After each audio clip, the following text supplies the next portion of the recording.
Graça e paz, meus irmãos, estamos aqui mais uma vez para iniciar essa breve devocional baseado nos livros do Reverendo Hernandes, no comentário, estudo bíblico dele, de Daniel, e trazer para nós um resumo, né, para que vocês possam introduzir esse assunto, discutir, depois de feita a leitura.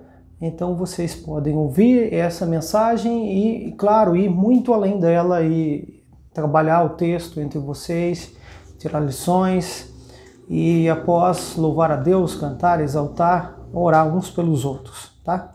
Deus abençoe a todos. Então, o capítulo 3 de Daniel, ele tem como tema prontos para morrer e não a pecar. Talvez, de fato, esse seja o ponto central, baseado ali nos versos 17 e 18 do capítulo, que, na minha opinião, é a ideia central do texto, né? Aquela resposta que os três amigos dão ao rei Nabucodonosor, que é mais ou menos assim: ó rei, nós não vamos adorar o teu nome, não vamos adorar a tua estátua, né? Se o nosso Deus quiser nos livrar, ele vai nos livrar, e se ele não quiser, nós não vamos adorar ao Senhor. Então a ideia é realmente estarmos prontos para morrer e não a pecar, né? Aquilo que o apóstolo Paulo diz também, né? De que se vivemos para o Senhor, vivemos, se morremos para o Senhor, morremos, quer por vivamos ou morramos, é para o Senhor que nós vivemos e morremos. Então essa é a ideia, nós devemos estar prontos para viver com Cristo e para morrer por Cristo Jesus, né? Aqui no livro de Daniel, então, nesse capítulo 3, nós temos alguns anos, não sabemos exatamente quantos anos após o capítulo 2. No capítulo 2, Daniel e os três amigos são elevados à condição de liderança sobre o reino de Nabucodonosor. No final do capítulo 2, nós temos Nabucodonosor decretando que todos os povos deveriam, em alguma forma, reconhecer o Deus de Israel, mas parece que ele mesmo esquece de tudo isso agora, e em partes ele esquece, e ele então vai mais uma vez atentar contra a glória do Deus Todo-Poderoso. Agora, o objetivo dele não é atentar contra a glória do Deus Todo-Poderoso. O objetivo dele é exaltar-se a si mesmo. Nabucodonosor é um rei megalomaníaco, mania de grandeza, e ele, de fato, ele é a cabeça de ouro, então alguns até dizem que ele quer realmente encarnar aquela visão, aquele sonho do capítulo 2. Então ele vai construir essa imagem para que ele de fato seja essa cabeça de ouro. Ele vai construir uma grande imagem, uma imagem de 26 a 27 metros de altura por 2,60 metros, 3 metros de largura, uma imagem fina e comprida, numa planície que ficava em torno a mais ou menos 10 quilômetros do centro ali da Babilônia. Lembrando que Babilônia é o símbolo da Babel, da adoração, e o objetivo dele ao colocar aquela imagem ali naquele campo de Durã era, de fato, fazer com que todos os povos que viessem à capital pudessem, de longe, né, pela posição geográfica do local ali, de longe todos os povos veriam aquela imensa estátua, alguns chamam de obelisco, uma imagem da adoração, do poderio, da glória de Nabucodonosor. Então ele vai fazer isso para a sua própria glória. Alguns entendem que ele quer unificar todo o reino, né? Mais uma vez, né, a gente repete aquilo que já foi dito.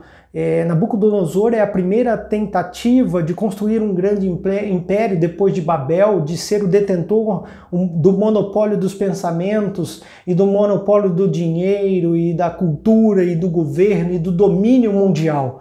Então toda vez que um grande líder tenta fazer isso, ele então constrói um grande império e automaticamente ele começa a se engrandecer, se envaidecer, se orgulhar. E Nabucodonosor é este homem que ele reconhece Deus, ele sabe que Deus existe, mas ele quer a glória para si mesmo aqui. Veja, eles não tinham problema com a adoração de outros deuses, o politeísmo. Ele até aceita que se adore vários deuses, né? E ele traz então agora a sua personalidade para ser adorado. Alguns dizem que até aquela estátua não era só para ele, mas talvez em honra ao próprio Deus que ele servia, Marduk ou Bel, enfim, não se sabe ao certo, mas a imagem era de fato dele. Talvez a imagem dele centralizasse, unificasse os reinos, visto que cada reino tinha uma religião, cada reino tinha uma cultura, então uma única personalidade ali, aquela estátua então seria um ponto unificador de todo o reino. E aí ele vai então construir essa grande imagem para sua própria honra, para sua própria glória. E a gente vai perceber que nos primeiros versículos, versos de número 1 a 7, o povo de Deus é provado. Aqueles 3 homens são provados. Daniel não está aqui. Muitos perguntam onde ele está. Se cogita que talvez o próprio Nabucodonosor o tenha enviado a alguma missão. Nabucodonosor sabia que Daniel não se dobraria a nenhum deus. Talvez o próprio Nabucodonosor teria o livrado enviando a alguma missão. Porque todos os governantes, os homens importantes do seu reino estavam lá, e era para Daniel estar lá também. Outros até acham que ele talvez pudesse estar doente, enfim, não se sabe exatamente onde ele está. Então não é relevante para nós agora. O ponto é que Nabucodonosor reúne todos aqueles líderes, e você vai perceber nos versos iniciais que ele quis ser adorado sim como Deus. O verso de 1 a 5 era para se ajoelhar e para adorar aquela imagem, né?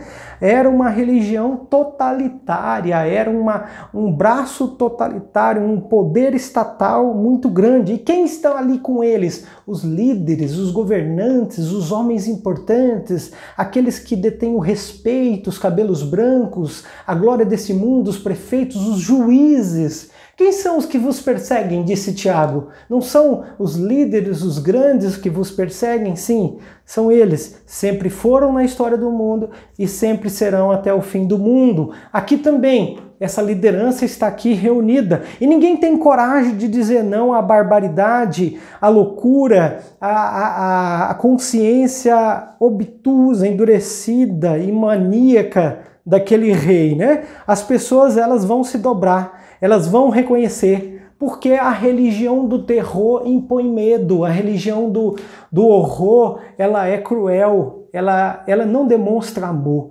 A verdadeira religião é amorosa, ela não trabalha na obrigação, mas no convencimento espiritual.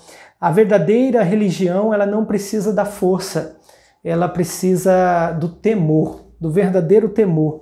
Uma inquisição bárbara acontece ali. É uma religião desviada da verdade, é uma religião perseguidora, intolerante, truculenta. Assim, os homens de Deus estão sendo provados naquele momento. E nós também hoje.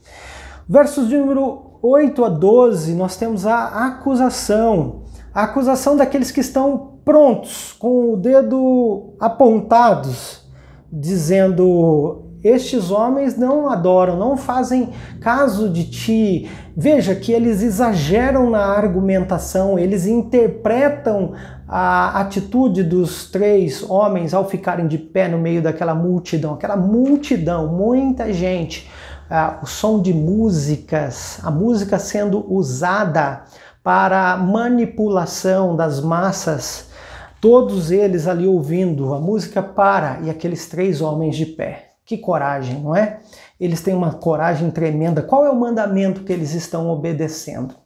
Qual é dos mandamentos? O mandamento que eles estão obedecendo ao ficar de pé, né? Lembram? Foi o mesmo que Jesus citou para Satanás. Né? Somente ao Senhor teu Deus adorarás. Só a Ele prestarás culto. Então eles estão ali. E a acusação contra eles é que eles são inimigos. Mas veja, são esses mesmos que no capítulo anterior salvam a vida dos caldeus. E agora os caldeus são ingratos com eles, são invejosos, são ingratos. E eles mesmos vão acusá-los. Olha que coisa interessante, olha que paradoxo. No capítulo anterior, o judeu, os homens de Deus, salvam a vida dos caldeus, porque interpretam o sonho e livram as famílias dos caldeus de serem mortas, suas casas de serem destruídas por decreto do rei. E agora eles acusam os judeus, os 3 homens, de não respeitarem o rei. Veja, é um exagero, não é que eles não respeitam o rei, mas quando o rei desobedece a Deus, entre respeitar a Deus e ao rei, eles só têm uma opção: respeitar a Deus e não ao rei. Então eles estão ali. A ingratidão é a marca desses que recebem a bênção dos judeus, recebem a bênção da igreja, recebem o socorro da igreja, recebem a adoração da igreja e depois são os mesmos que denunciam a igreja, que apontam o dedo contra a igreja. Essa é a acusação dos caldeus.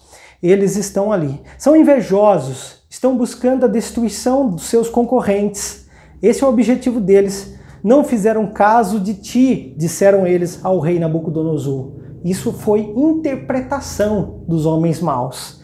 Não é que eles não fizeram caso, né? Então, aqueles que eles têm inveja, né? Eles têm inveja dos judeus. Por que eles têm inveja desses homens? Porque eles querem denunciá-los. Porque esses homens são livres. Eles têm a consciência livre de adorar somente um Deus. Eles não são escravos.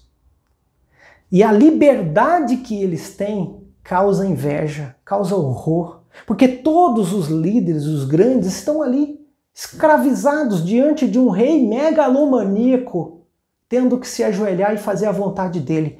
Quantos milhões de pessoas não trabalharam em Minas para que aquele ouro pudesse ser revestir uma imagem de 30 metros, quase 30, 26 metros de altura. Quanta gente não morreu, quantas colônias não sofreram para dar aquele ouro a Nabucodonosor, para ele simplesmente pegar aquele ouro e pintar uma estátua inteirinha. Quantos quilos, quanta escravidão, quanta gente morta por conta dessas riquezas. É interessante como os líderes do mundo não se importam em gastar o dinheiro do povo. Nunca se importaram. E nunca vão se importar em torrar, em acabar com as economias das nações. Porque o grande objetivo deles é esse mesmo, é trazer a glória para si mesmo. E quando a igreja, os homens de Deus, o povo de Deus, se liberta, é livre, não é escravo, tem liberdade, tem alegria, tem felicidade, isso incomoda aqueles que são escravos. E os escravos vão acusar, vão pôr o dedo na cara. Né? E vão tentá-los levá-lo a negociar a sua fé. Eles não estão prontos a negociar a sua fé. Eles estão prontos a agradar a Deus. Esse é o objetivo deles. A lição então aqui, é que Deus vai dar o livramento, apesar da grande dificuldade, apesar da grande perseguição, Deus vai dar o livramento por conta da fidelidade desses homens. Esses 3 jovens têm uma coragem de discordar de todos. Eles poderiam simplesmente dobrar os seus joelhos ali e eles não deixariam de adorar a Deus. Eles podiam fazer como todo mundo fez. Eles podiam seguir os mesmos costumes de todos. Será que só haviam eles 3 de cativos? Haviam outros cativos. Mas eles não se dobram. Eles são fiéis a Deus. Eles preferem morrer do que pecar. Esse é o objetivo deles, fidelidade. Pela fidelidade eles são ali expostos à morte na fogueira. E eles são citados pelo autor de Hebreus. Hebreus diz que eles venceram a fornalha por conta da sua fé. O fogo, o poder do fogo, eles venceram pela fé que eles tiveram em Deus. Então o terceiro ponto seria esse, os versos 13 ao 18, a fé, a firmeza. Esse é o exemplo deles para nós. Não entram aqui na opinião da maioria. Eles não cedem à opinião da maioria. Eles não se dobram. Mesmo que eles pudessem adorar o Deus, aquela estátua, ou se ajoelhar diante daquela estátua, e depois adorariam Deus normalmente. Não, eles não fazem isso. Né? Então Nabucodonosor tenta intimidá-los, dizendo que nenhum Deus poderia livrá-los da mão dele. Vai dar uma outra oportunidade. Chama eles lá à frente. Nabucodonosor provavelmente havia queimado o rei de Israel, que ele levou cativo, Zedequias.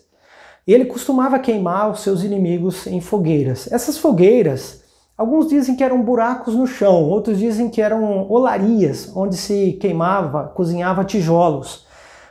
Não sabemos ao certo exatamente o que eram. Eram lugares que realmente já existiam lá. E era uma forma que Nabucodonosor tinha de matar as pessoas. Então Nabucodonosor chama aqueles homens que ele conhece, que ele sabe quem são, e vai dar uma nova oportunidade a eles. Mas esses homens não querem uma nova oportunidade de obedecer ao homem. Eles querem obedecer a Deus, eles querem agradar a Deus. A nossa fé, ela não é arrogante. Esses homens não são arrogantes. Eles não vão argumentar alguma coisa no sentido de prosperidade, de dizer que Deus vai livrá-los, ou não vão lamentar a situação que eles estão. Deus não os livrou de serem cativos, Deus não os livrou de estarem lá debaixo da autoridade do rei déspota, e Deus também não os livrou desse momento cruel. Se Deus não os livrou de nenhum desses momentos cruéis, Deus poderia não livrá-los da fornalha. E eles estão prontos para não ser libertos da fornalha. Por isso eles vão dizer ao rei que se Deus quisesse livrá-los, Deus poderia, mas se não quisesse, eles estavam prontos para obedecer somente a Deus. Então não há espaço para orgulho, para fé arrogante, para decretação, para não aceitar a realidade. Veja, a fé deles é de fato uma fé humilde, não tem espaço para eu rejeito aquilo, eu não aceito, mas há espaço sim para vivermos para o Senhor. Se vivemos para o Senhor vivemos. Se morremos, para o Senhor morremos. De sorte que, quer vivamos, quer morramos, somos do Senhor. Romanos 14, verso 8. Essa é a ideia central dessa passagem, dessa firmeza. A firmeza em Deus não depende das condições, não depende do que Deus vai fazer. Não importa se Deus vai livrar ou não vai livrar. Talvez nós não sejamos libertos de perseguições. Talvez nós não sejamos libertos de mortes, de angústias, de tribulações. Mas Deus, mesmo assim, deve ser glorificado por nós. Então não se esqueça disso. Agora, se Deus quiser nos livrar, Ele é poderoso para fazer um milagre. Algo inaudível, nunca feito antes, nunca ouvido antes na história, como foi o caso. Eles não pediram isso, mas foi o que Deus fez por eles. Tão somente para glorificar o seu próprio nome, para a glória do seu próprio nome. E aí vem a liberdade, versos 19 ao 25, né? O homem já está virado, a ira dele era muito grande. Verso 12 e 13 fala que ele está virado. Agora, de novo, fala que ele está virado, descontrolado, insensatamente, inconsequentemente, maluco, né? E ele desafiou a Deus aqui nesse caso. Ele está desafiando ao próprio Deus, não os homens. Ele fica com raiva disso e manda aquecer a fornalha 7 vezes mais. Os homens ali que vão jogar aqueles 3 na fogueira, vão morrer ao jogá-los, de tão quente que a fogueira estava, né? Deus não nos livrou ali daquela situação, do problema, mas Deus livra eles em meio ao problema. O fogo os libertou das amarras, o fogo os libertou das cordas, o fogo provou a fé, o fogo provou a fidelidade. Muitas vezes nós passaremos pelo fogo de Deus, se é que a gente pode fazer essa analogia. Muita gente vai passar pela perseguição. Talvez nem todos, mas alguns vão passar. E é preciso então nós passarmos pelo fogo com fé em Deus, firmes. Alguns de vocês serão mais provados que outros. E é preciso ser firmes neste momento de provação. E é pelo fogo que virá o livramento. É pelo fogo que a estratégia de Deus vai se realizar. Deus vai livrá-los poderosamente, né? Então, quando todos os recursos se acabam, quando a nossa autocapacidade de nos livrar se acaba, vem o livramento de Deus, vem o socorro de Deus. É aí que o limite da fé começa a operar. Porque a fé é a certeza de coisas que nós não vemos. Enquanto você está vendo, está resolvendo, está trabalhando, está agindo, você está confiando no que você faz. Quando não há mais como confiar naquilo que você mesmo pode fazer, então é quando a fé age, é quando Deus trabalha, é quando Deus age. Então muitas vezes nós agimos sem fé, fazemos um monte de coisas sem fé. Por quê? Porque fazemos porque temos forças para fazer. Como é que nós vamos resolver o problema dessa pandemia, dessa situação no Brasil? Com fé. Eu até entendo que a gente pode ter atitudes, pode recorrer aos meios legais, à política e etc. Mas não se enganem, não será esse o caminho principal. Esse caminho só será usado, se Deus quiser, quando a igreja orar, quando a igreja buscar, com fé. Aí sim Deus vai resolver essa situação. Então é pela fé que nós vamos resolver esses problemas, né? Então o livramento de Deus vai acontecer ali. Como é que o livramento de Deus ocorre? Você tem a presença de Deus ali com eles. Eis que estou convosco todos os dias até a consumação dos séculos. O quarto homem dentro da fornalha é a presença de Deus. Pela descrição de Nabucodonosor, o quarto homem, é um filho de Deus, é como um ser divino. Ele diz que é como um anjo de Deus. Nós entendemos pelo Antigo Testamento que pode muito bem ser uma aparição de Jesus. Isso é um consenso, não é necessário que seja assim, mas é um consenso que é uma aparição de Cristo Jesus no Antigo Testamento. É Jesus presente, é a presença de Deus, é Deus presente com o seu povo, é a preservação de Deus, é Deus presente, é Deus preservando e é Deus promovendo. É Deus livrando, é Deus exaltando o seu povo. Então essa é a forma miraculosa de Deus. A sua presença, a sua preservação e a sua promoção. E assim também será no final, quando Jesus voltar. Deus está nos guardando, Deus está conosco, Deus está nos preservando e logo nós seremos promovidos para a eternidade, junto com Ele, na sua presença. Seja através da morte, seja através do retorno de Cristo Jesus. Deus desce para estar com Ele, Deus desce para estar conosco todas as horas. Deus sempre está conosco. Eis que estou convosco todos os dias, disse Ele. Então a fornalha é o lugar onde Deus está com o seu povo. Agora, você pode ficar fora da fornalha, junto com Nabucodonosor, de joelhos, diante das divindades deste mundo, diante de Babel. É isso que Babel quer. Babel não quer que você abandone Deus. Babel quer que você seja um cristão que aceita se misturar. Babel quer que você seja um cristão transigente, que vive o que todo mundo vive, que faz o que todo mundo faz, que se dobra diante dos ídolos quando é preciso. Não tem problema você adorar o seu Deus, o Deus de Israel, Jesus, desde que você se dobre. É isso que Babel quer de você. Mas o que Deus quer de você e de mim é fidelidade, é intransigência, é obediência, é temor a Ele e não temor aos homens. Antes do temor aos homens, o temor a Ele. É isso que Deus quer de nós. Para que então depois venha a promoção, versos 26 ao 30, temos a promoção. O que é a promoção? É quando você honra a Deus, Deus honra você, diz o reverendo Hernandes. O mesmo rei que ficou com o rosto irado e transtornado, agora ele vai reconhecer aqueles homens. O mesmo rei que os pune agora vai dizer o seguinte: olha, estes três aí, olha as palavras desse rei, que a gente leu no início, tá? Os versos 28 e 29, Olha, esses três aí, eles preferiram,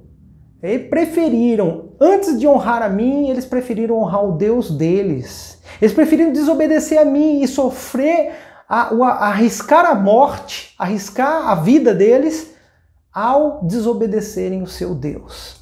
Quantos irmãos crentes judeus havia ali de joelhos e que foram confrontados com essa dura verdade? Enquanto eles estavam de joelhos diante da estátua de Nabucodonosor, haviam 3 homens fiéis ali que não ficaram de joelhos. E o próprio rei vai reconhecer e vai dizer: esses são verdadeiramente judeus, cristãos, tementes a Deus. E quando Jesus voltar, será que ele também vai fazer a mesma coisa conosco? Ou nós estaremos entre aqueles que já se ajoelharam diante dos deuses deste mundo? Então, amados irmãos, nós devemos ser fiéis a Deus. Deus exige isso de nós, Então, essa é a lição de hoje para todos vocês, que vocês possam tirar mais lições, mais aplicações aí para vocês, né, trabalhar mais esse texto de hoje e serem edificados pelo seu Espírito. Deus abençoe a todos.